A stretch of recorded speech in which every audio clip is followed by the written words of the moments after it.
বালি বোঝাই একটি ডাম্পার গাড়ির ধাক্কায় যাত্রী বোঝাই একটি বাস দুর্ঘটনার কবলে পড়ল। এই ঘটনায় বাসের খালাসি সহ মোট 5 জন যাত্রী আহত হয়েছেন। ঘটনাটি ঘটেছে জামুরিয়ার বাহাদুরপুর পেট্রোল পাম্পের সামনে। প্রত্যক্ষদর্শীরা জানান, দ্রুত গতিতে আসা বালি বোঝাই ডাম্পারটি নিয়ন্ত্রণ হারিয়ে যাত্রী বোঝাই বাসের পেছন দিকে ধাক্কা মারে। ধাক্কার তীব্রতায় বাসে থাকা যাত্রীরা আহত হয়। দুর্ঘটনার পর স্থানীয় বাসিন্দারা দ্রুত এগিয়ে এসে আহতদের উদ্ধার করেন। আহতদের চিকিৎসার জন্য তড়িঘড়ি নিয়ে যাওয়া হয় জামুরিয়ার বাহাদুরপুর হাসপাতালে। খবর পেয়ে ঘটনাস্থলে পৌঁছয় জামুরিয়া থানার পুলিশ ঘাতক বালি বোঝাই ডাম্পার গাড়িটিকে আটক করে। ডাম্পার চালককে জিজ্ঞাসাবাদ করা হচ্ছে বলে পুলিশ সূত্রে জানা গেছে। পশ্চিম বর্ধমান থেকে কাজল মিত্রের রিপোর্ট, নিউজ সমাজ হিতৈষী। ওই ডাম্পারওয়ালা পিছন থেকে মেরেছে আমাদের বাসে। বাসটা আসছিলাম এইদিকে থেকে, হ্যাঁ জামুরিয়া না, হরিপুর থেকে। হ্যাঁ হ্যাঁ হ্যাঁ, তারপরে আমাদের পিছন থেকে মেরে দিল ডাম্পারওয়ালা। প্যাসেঞ্জার গুলা হালকা পালকা লেগেছে, আমার হালকা পালকা চোট লেগেছে। কোন জায়গায় ঘটনাটা?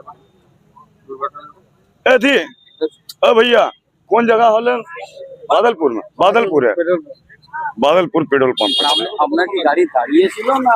না, আমাদের আসছিল পিছন থেকে মেরেছে ডাম্পারে। হ্যাঁ, প্যাসেঞ্জারও চুরঘাট লেগেছে। हाँ पैसेंजर के लगा ना। দাদা কি ঘটনা ঘটেছিল? ঘটনা ঘটেছিল হরিপুর থেকে একটি যাত্রী মিনি বাস আসছিল। ঠিক আছে, তো মিনি বাসটা এইখানে এত রাস্তায় গর্ত হয়ে গেছে। মিনি বাসটা গর্ত বাতে যে পিছনে একটা বালির গাড়ি আসছিল। বালির গাড়িটা অবৈধ চলছে, কোনো চালান চলন কিছু আছে কিনা জানা নেই। ঠিক আছে, গাড়িটা যখন ব্রেক মারে মিনিটার পিছনে ডাম্পারটা মারে। 2-4 জনকার চোটঘাট লেগেছে। সেই দিকে কেনাফাড়ি ছোটবাবু এসে তাদেরকে হসপিটালে পৌঁছেছে। ও যা করার কাজ নিজে করে দিয়েছে। কিছু কিছু যাত্রী কানে কারো চোট, কারো হাঁটুতে চোট লেগেছে, সেইগুলোকে পরিবেশে পৌঁছে দিয়েছে ছোটবাবু। মানে এক কথায় বলা যেতে পারে যে অল্পর জন্য অনেকজন বেঁচে গেছে। হ্যাঁ, তো এই রাস্তার যা পরিস্থিতি, এখনো পর্যন্ত প্রশাসনের বিডিও এসডিও কোনো ইয়ে নাই। ওরা বারবার বলতে পেরেছে রাস্তা যে এত ডোবা দাঁড়ি রাস্তা, দুর্ঘটনা যে কোনো সময় ঘটতে পারে, কোনো কর্ণপাত করছে না। হ্যাঁ, গাড়িটা কি যে বালি গাড়ি হচ্ছে সেটা কি দ্রুত গতিতেই আসছিল? হ্যাঁ, ও পিছনে দ্রুত গতিতে আসছিল।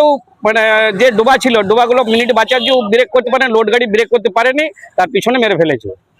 কজন আহত হয়েছে? ও 3-4 জনকে লেগেছে চোটঘাট, বেশি কিছু এমন কিছু লাগেনি। আমার নাম সুকুমার গোপ, এখানকার স্থানীয় বাসিন্দা। এখানে স্থানীয় বাসিন্দা, গ্রামবাসী।